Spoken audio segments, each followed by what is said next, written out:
तो दोस्तों, आपका हमारे चैनल में स्वागत है। तो आज मैं सुनाने जा रहा हूँ आपको ऐसी कथा जिसमें तुलसीदास जी और हनुमान जी का मिलन होता है। चलो चलिए शुरू करते हैं। तुलसीदास जी की पत्नी का नाम रत्नावली था। जब तुलसीदास जी का विवाह रत्नावली से हुआ तो वह उसके आकर्षण में इतना खो गए थे कि उन्होंने बाहर की दुनिया को बुला दिया। इससे परेशान होकर रत्नावली अपने मायके चली गई, लेकिन तुलसीदास जी कहाँ पीछा छोड़ने वाले थे, वो भी पीछे पीछे वहाँ पहुँच गए।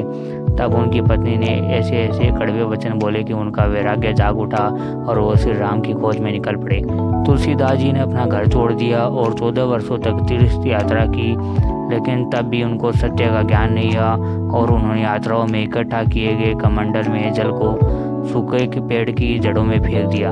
उस पेड़ में एक आत्मा का वास करता था।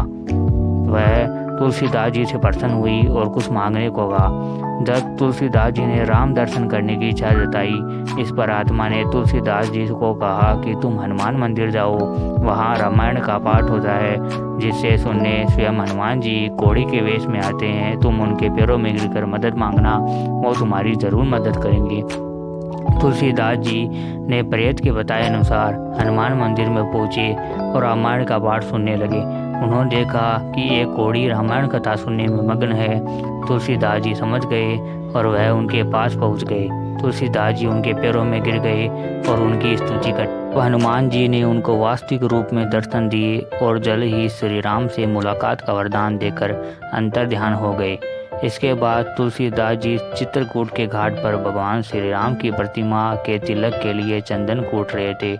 तब स्वयं श्री राम ने उनको दर्शन दिए। इससे तुलसीदास जी प्रसन्न हुए। श्री राम के आशीर्वाद के बाद तुलसीदास जी को ज्ञान की प्राप्ति हुई। अगर आपको भी हनुमान जी के दर्शन करने हैं तो आपको भी श्री राम की भक्ति करनी होगी।